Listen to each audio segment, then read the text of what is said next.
Hi everyone, good evening. Are my slides visible? And is it changing?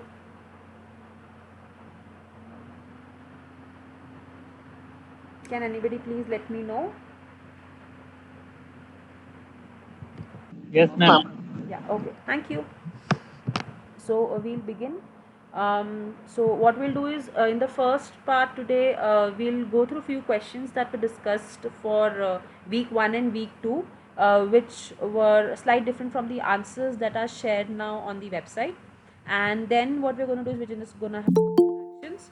And also in part 1 today, what we will do is look at some old assignment questions, because I have been directed that we should not discuss the current running assignments. Maybe we can discuss it after like the week is done. So maybe next week we can do that. Today we look at some old assignment questions that were given last year or before that. And the second part, as usual, would be interacting if you have any questions or doubt. Okay. So in this case, when we discussed this question, which was from week 1, which said that from the case study of the postbox design, what makes it user centric and universal. In this, we had actually selected almost all of it when we were discussing. But in this case, if the question focuses on, it says that what makes it user centric and universal both.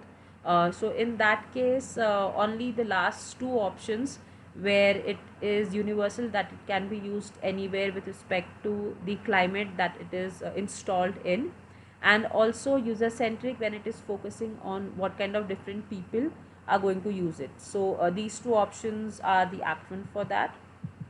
For the week 2, there was a question which said that after the introduction of Gutenberg press, dash led to an increasing demand of books. In this case, we chose first option as well when we were discussing, but it's just the last two options, which is the rise of the new middle class and the rise of literacies, seem to be the apt answer for this. The third one, again from week 2, was what were the grassroots issues of the users, as highlighted by Ashok Chatterjee in the context of Jawaja artisans. We said that it was just problems with the labor. That discusses only the social aspect of it, whereas the article also focuses of how the artisans were unable to expand their products into the market or interact with the potential buyers or address to their needs. So in this case, option 1, which is the socio-economic situation, that falls apt in this case. I think there are 3 questions that had an issues based on what we discussed versus what the answers were released on the website. Okay, the last one. We had some discussion about this also, which says the design lasts longer. We discussed that in this case when Nagapatnam housing project, which was a post disaster reconstruction. We discussed briefly of how the design can last longer, but as per the instructor's selection, it says that it more than that, option 3 and 4 falls apt into this case. And in this case, it just says that it preserves the cultural habits of the people, and people feel a sense of ownership. Now this is with regards to only how participatory design can help the housing project.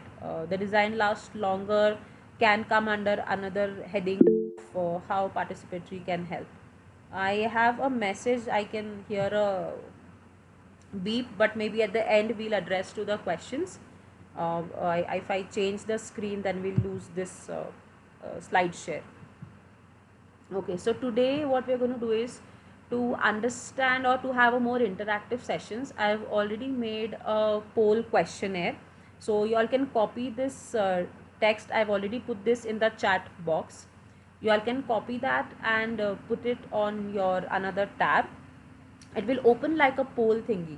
So what we're going to do today is have more of an interactive session where a few questions will pop up, and all of us as participants will kind of try to click on the app options. So once you put in this link, you will have to put in your name and enter the questionnaire.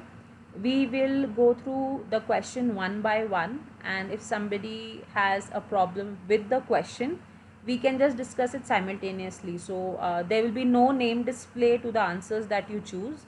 It will be an anonymous selection. So let us see how it goes. Okay. If you are facing any issues, just switch on your mic and let me know. Okay, so we'll start off with question one. Based on what you understood from the lecture, which of the following statements would you consider true? So these questions today will be mainly drawn from week 1 and week 2 of the lecture. Okay, we'll kind of revise it as we go through the questions of how much we remember. So option 1 is design refers to a process as well as a product. Option 2 is the main purpose of design is to change the external appearance of the product. Third option says there was no design before the coming of modern technology. And fourth is design is about understanding users in their context. Okay. So based on these, there can be more than one answers to this question. So you all can go on and uh, kind of put in your votes. If you have any issues, I think the poll should be open and it should be visible here.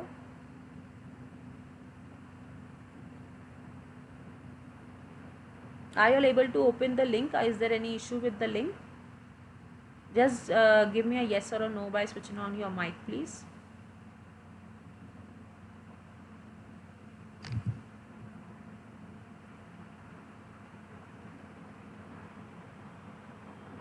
Am I audible?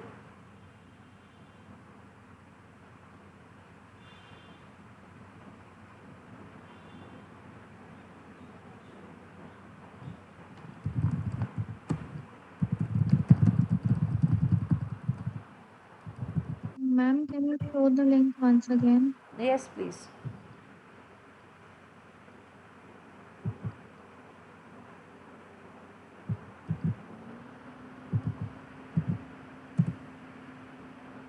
You just have to copy paste it. And Niharika, I understand that in the module it does say that the design lasts longer, but the answer sheet that's been released, I think, in the portal does not choose that. I have brought it into the notice of the instructor, and maybe by the next cycle this can change, but since it's already fed into the system, this time it might be a problem. Yeah. So maybe Okay, ma'am. yeah. Okay. Is the link? Can you all open the link? Yes, ma'am. Yeah.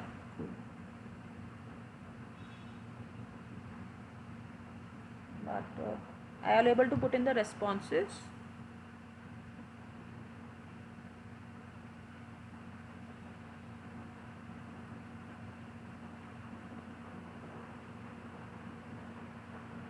Ma'am, web voting has not been turned on.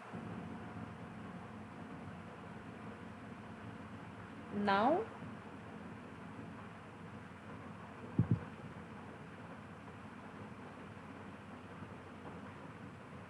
No, ma'am.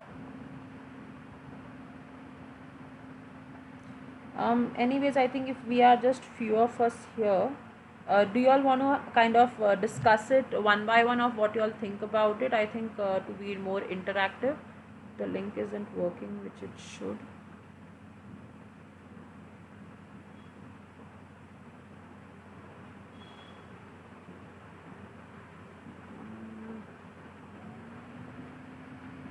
Okay. Can you please try it again, Niharika? And let me know. If not, then we'll just discuss it off the screen. Anybody else?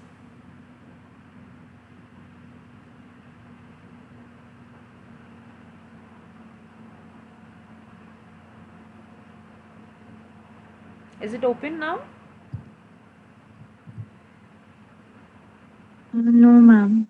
Okay, cool. So then we'll just discuss it off the screen. Okay, so based on this, when we talk about that, design refers to a process as well as a product. So in this, for this question, option one and option, Ma'am, your screen sharing is off. okay,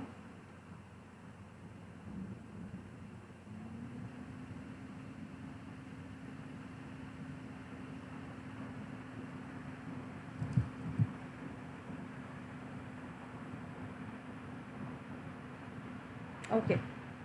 Now, Yes, ma'am. okay. So in this case, based on what we have understood from the lecture, it says that design refers to a process as well as a product. And the last is the design is about understanding users in their context. So in both cases, we have been talking about how design is basically user centric. You observe, you design something, you test it, and then based on all of this, you reiterate the entire process, and it's like a cyclic process with users at the center. So design, so the we'll also discuss the options which are incorrect in this case. The main purpose of design is to change the external appearance of a product, which is obviously false. It is not just to change the appearance, but also to address to the need of the people that we are making it for. And design before the coming of modern technology. Again, this is incorrect because design has existed since long, as we see in the story that was told about the shoemaker of so since the inception of how a shoe was made, how a chair was made. So something as basic as that, design has always existed around us. Next question: which of the following among the various domains and disciplines of the design, which of the following are amongst the various domains and disciplines of design? Industrial design, machine design, programming design, and textile design. Uh, in this case, the industrial design and textile design are the correct answers. Now, where do we get this answer from?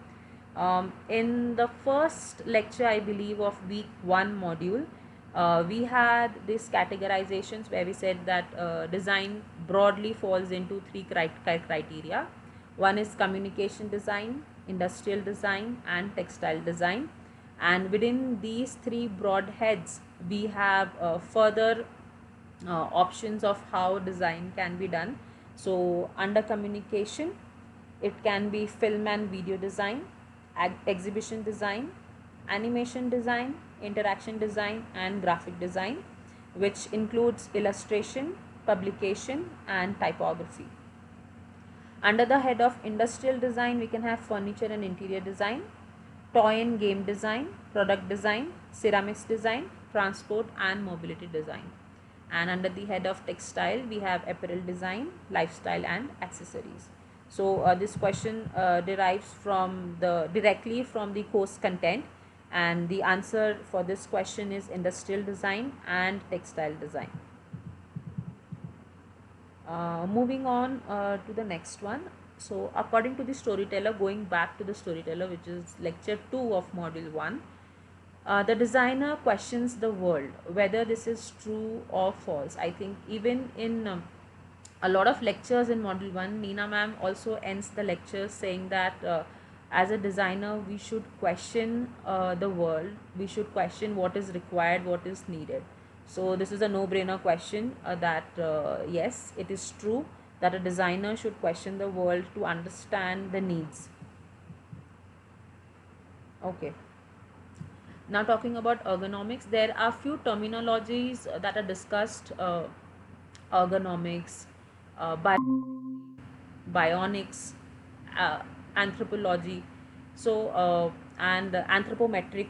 So these are few terminologies. In this case, we're talking about ergonomics only. So what is ergonomics?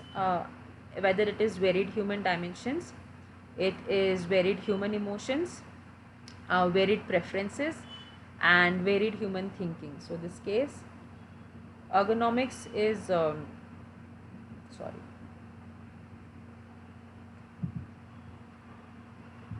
ergonomics is about varied human dimensions, not emotions, sorry, varied human dimensions, where okay. Next is what is human centric design. Human centric design is the iteration of observing, idea generation, prototype and testing.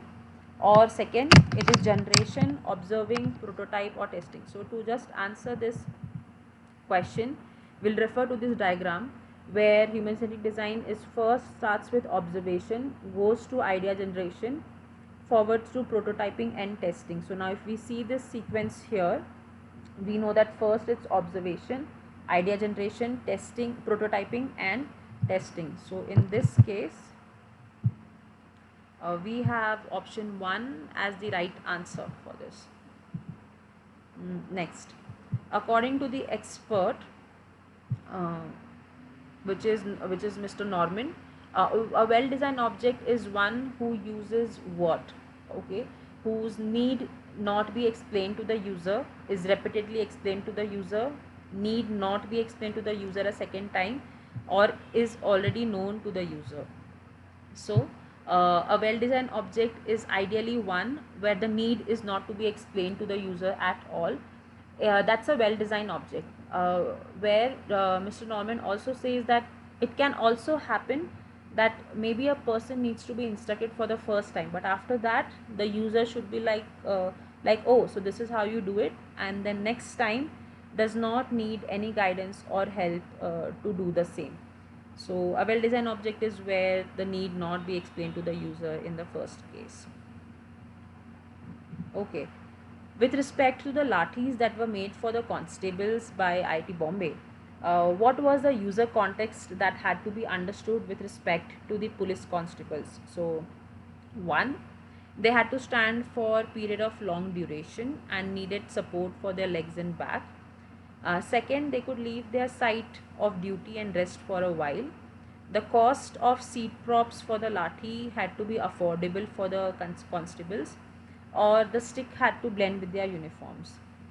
Now, in this case, we know that it was to address to their long working hours where they had to stand for long duration and they needed something to lean on. So, that is what these designed seat props for lathi addressed to. And second thing that had to be kept into consideration, that the cost should be affordable. So these are the images where professor from the IIT Bombay, he discusses of how these lathis can be used for multi-purpose. One can use to lean on it and rest on it. Okay. Next question is, how did the printing press in India add momentum to the nationalist movement? So we discussed how the Gutenberg press came into existence and how the Gutenberg press again was derived from the press in China.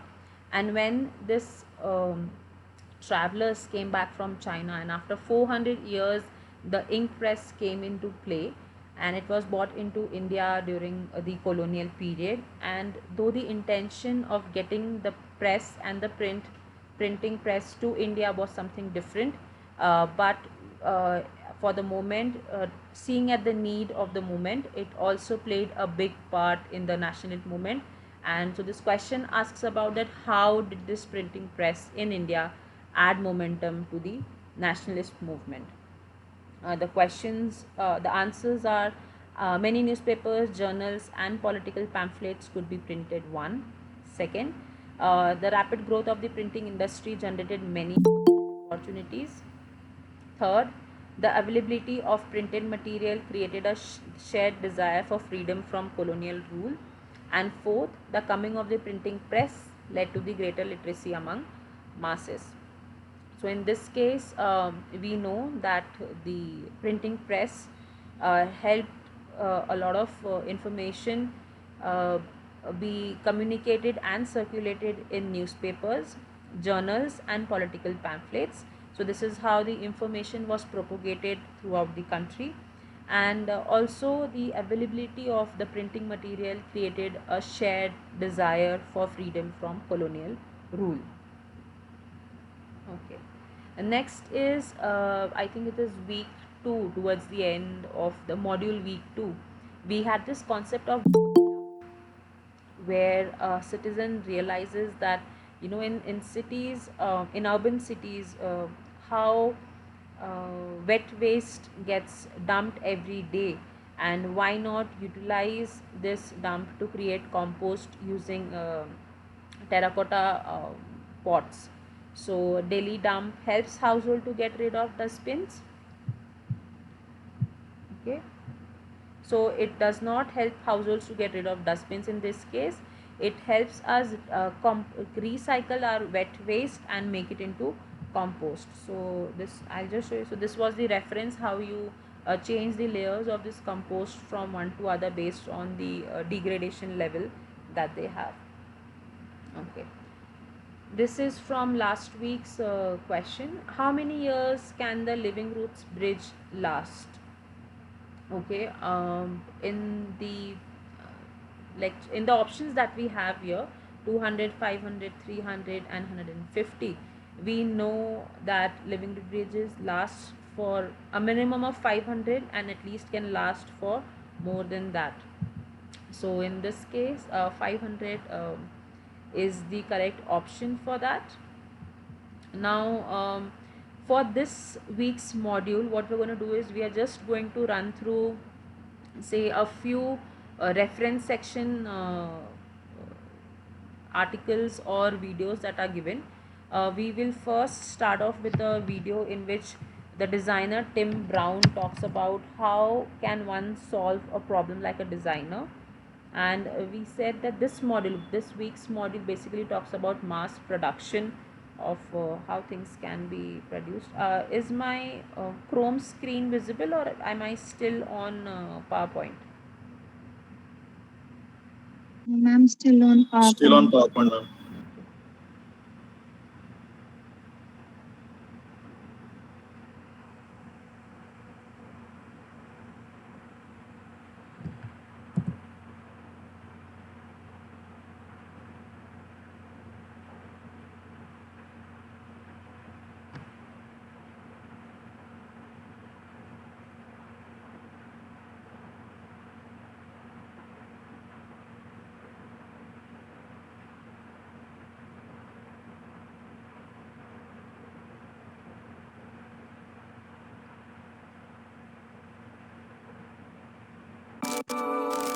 This is the first Apple computer mouse. It came with Apple's $10,000 Lisa computer, and it was designed by a product design consulting firm that would eventually become known as IDEO.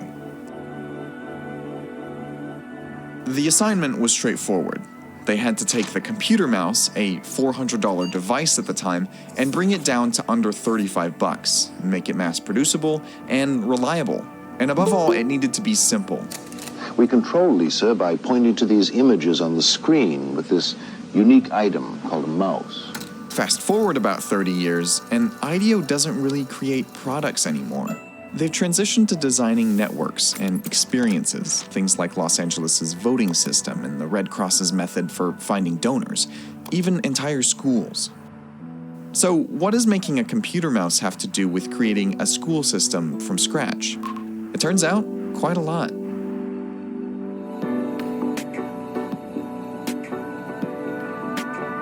The world we live in is one where really the complex things are the things that are mostly broken, not the simple things. We have lots of great products, lots of beautiful products, lots of products we can use every day. Everything from furniture to tableware to consumer electronics. They're mostly pretty good, right? And yes, there's opportunity to do better and do more. But I'm interested in the things that don't work very well and the things that you can impact society with. And they're mostly the more complex things. Back in 1971, a designer named Victor Papanek wrote a book called Design for the Real World. The premise was pretty simple. Creators could take some of the same design strategies from the creation of industrial products and use them to tackle problems like pollution and overcrowding and food shortages. By 2001, IDEO had done just that, pivoting from products to real-world experiences. But the design steps? Tim Brown says they stay just about the same. The first piece is observing the world in order to ask an interesting question, right? I mean, and you can observe the world in lots of different ways. When we talk about human-centered design, we're really talking about observing the way humans live their lives and asking interesting questions about, hey, why does somebody do this and not that? Or why is somebody struggling with this problem? Why is it hard for somebody to open that, why are they struggling to open that jam jar lid? Well, so maybe I could redesign the jam jar lid, right? Or maybe I could give them a tool to help them, right? So why is this happening? So the first step is that looking at the world and coming up with a good question. For making a mouse, that means watching how people use computers and observing what they want and what they don't. For designing a school, that meant spending a month in Peru, meeting with students and parents, teachers, investors, government and business leaders to address needs like academic planning, modular classroom space, accessible technology, and affordable tuition. The next step is taking all the insights you have about those questions and starting to imagine ideas, like here's what I could do, here's what I might imagine doing better or differently. So that's what we often call ideation or idea making. Then comes the fun part. You test it out. Right at the beginning of the process, it might be a really simple cardboard model or a quick sketch, or if it's digital, it might be a quick digital simulation or something. And you try it out with people. Sometimes those drafts can be pretty rough. The first prototype for the mouse was a roll-on deodorant stick and a butter dish from a Palo Alto Walgreens. And you test it and see, and it doesn't work. Okay, so I need to rethink my idea, and I do it again, right? And this is where the iteration comes in, right? You learn from the prototype, you realize what's not working, or maybe it's a crummy idea, you have to go back and find a new idea again. And you go through that loop over and over again, asking the question, having ideas, prototyping, learning, and until you get to something that truly meets somebody's needs or a set of people's needs. Now, the last bit of the process, which arguably happens in that iteration, also is the storytelling piece, right? Because always you're trying to explain to people why your idea is interesting. Macintosh, the computer for the rest of us. I think what you need to design a complex system is not one brain, you need lots of brains. You need lots of brains with different perspectives, different creative contributions that they make, working together to get to an outcome that is literally rich enough and sophisticated enough to be able to behave like a system instead of being like an object.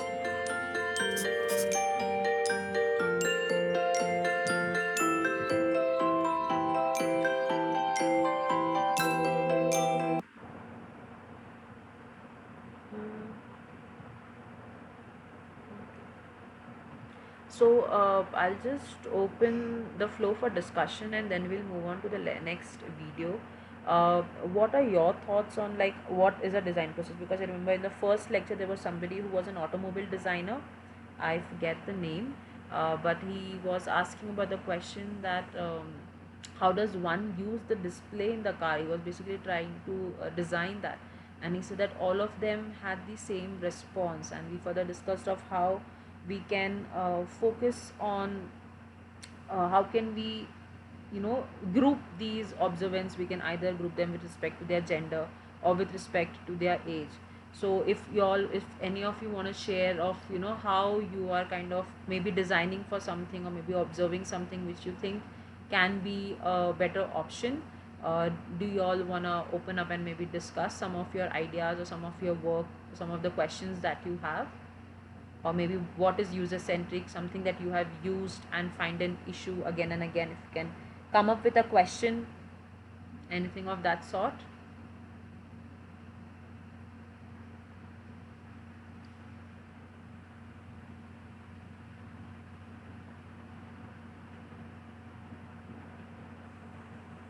Okay. So if not, we will move on to another example after the Apple mouse example, where it talks about user-centric and how it evolved through the process. We will go on to Fujifilm makeover of how the this company as a trend has come in to make Insta photographic cameras.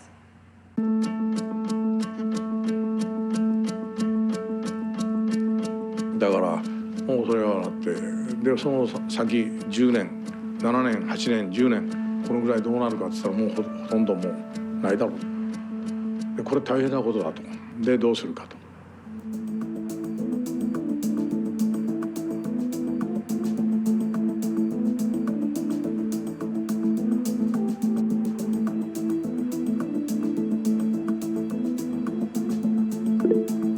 それから全く新しいことはうちが持って Oh, okay. Is this the same issue with everyone that my screen isn't visible? Somebody has written to me that my screen isn't visible. Does anybody else have the same problem?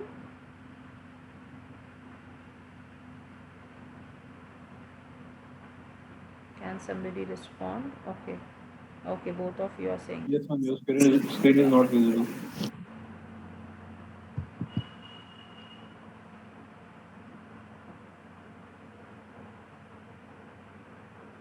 Now? Yes, it is now.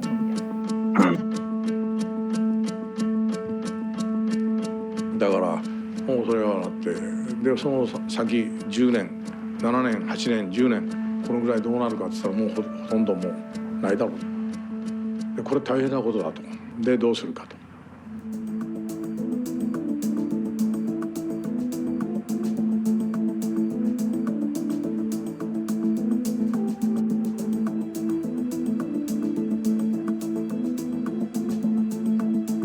それから全く新しいことはうちが持っている技術で何ができるだろうか。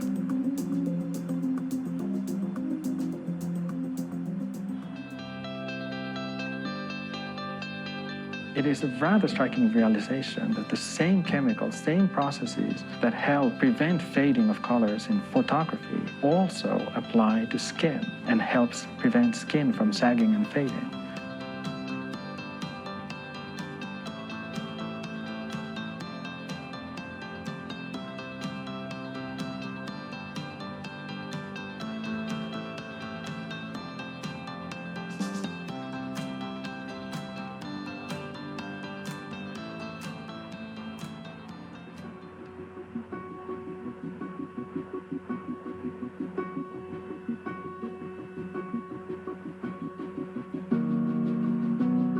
ダウンサイズしていろんな生産設備やなんかをダウンサイズで守りますよと。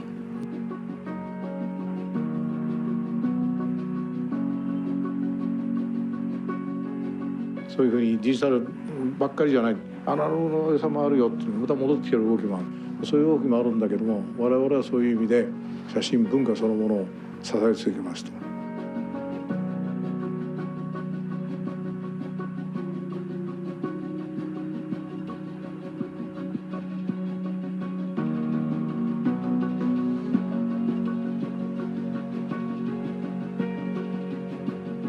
他ので出ない間は他でヒットを打って、チーム会社としてマルチプルビジネスで育っていくと進行させていくという。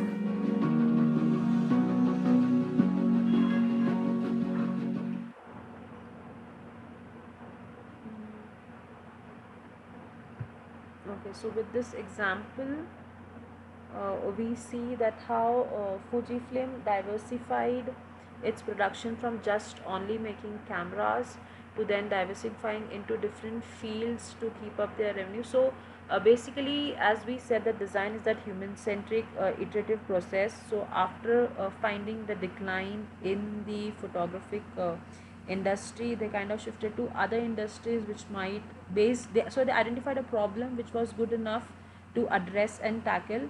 Also they had an expertise already in one field, and then they saw how they could apply it in other fields. In this case it was skincare, as well as now also trying to keep into the medical business that they're trying to enter. So design is again not linear, it can be branched out and can be retreated into various different options. We will see another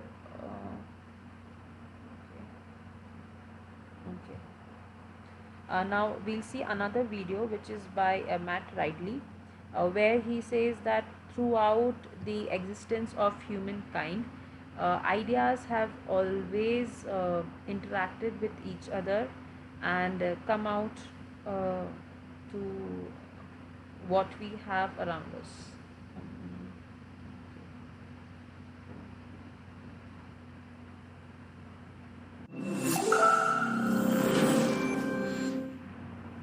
When I was a student here in Oxford in the 1970s, the future of the world was bleak.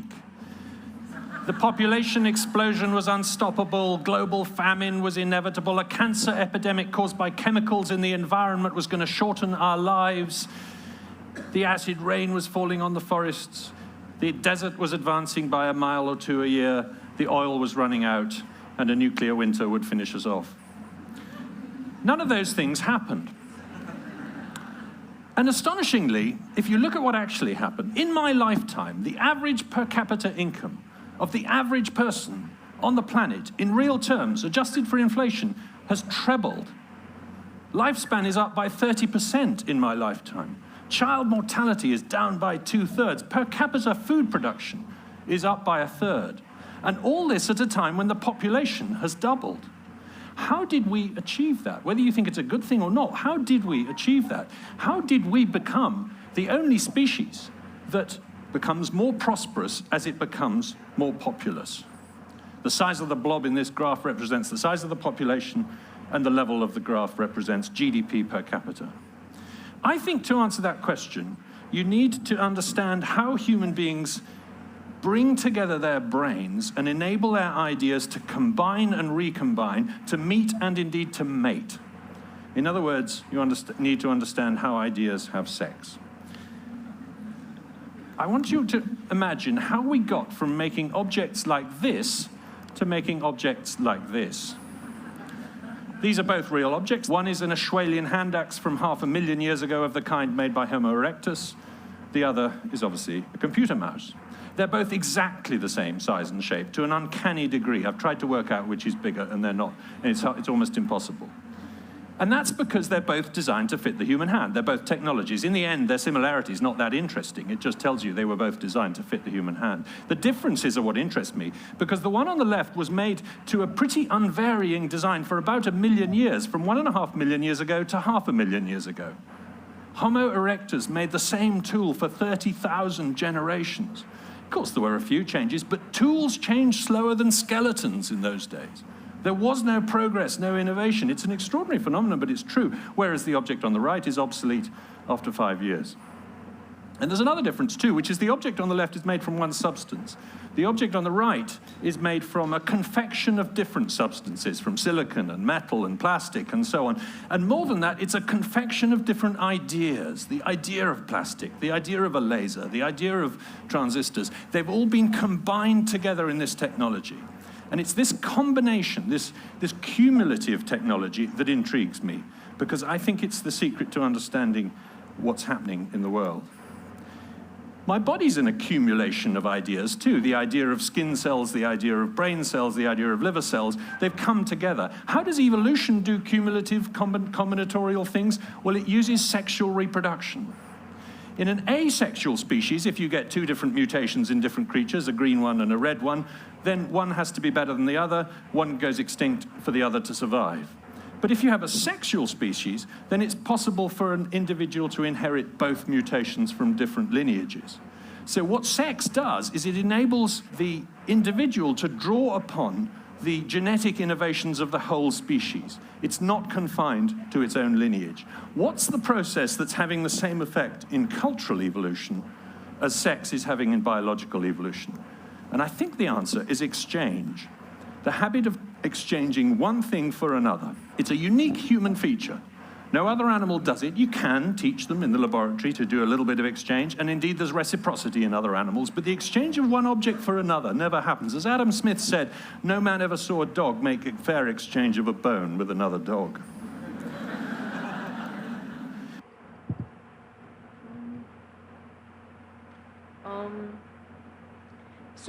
In this video, what Matt Ridley is trying to say, that the evolution, again the same thing keeps on repeating again, that no generation of process or product or ideas is just linear. So you have multiple ideas drawing in from different areas, and you kind of bring them together, accumulate them to form something which finds an answer to the question that you're dealing to in the first place. Okay.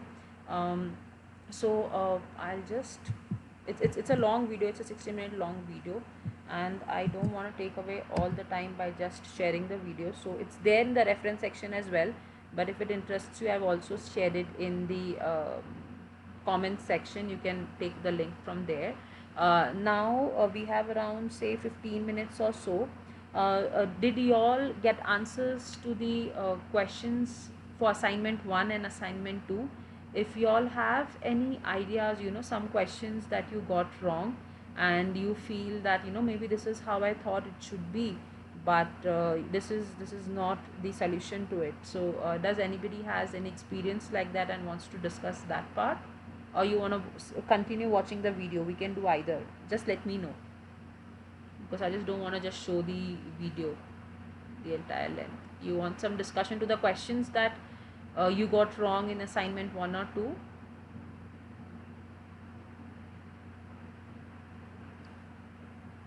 I would appreciate if you all could just let me know. Yeah, Niharika, yes. I would also request everybody to just open your assignments and see if you have any questions, if something got wrong, because the answers are already been uploaded on your portal on your tab.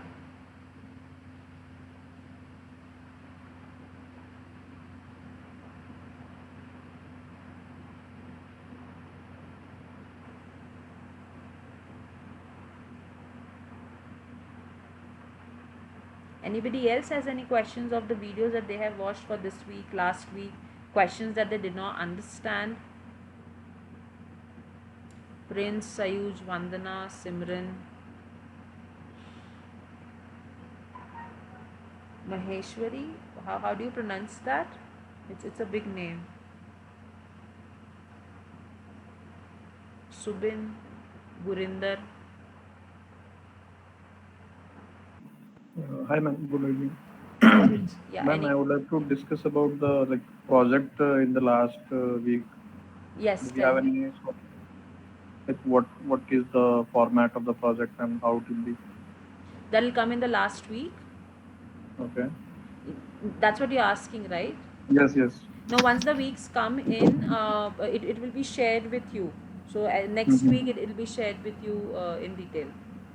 Okay.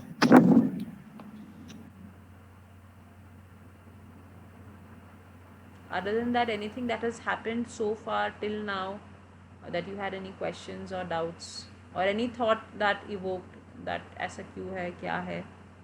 You all can come up and ask questions, because this is to clear your doubts.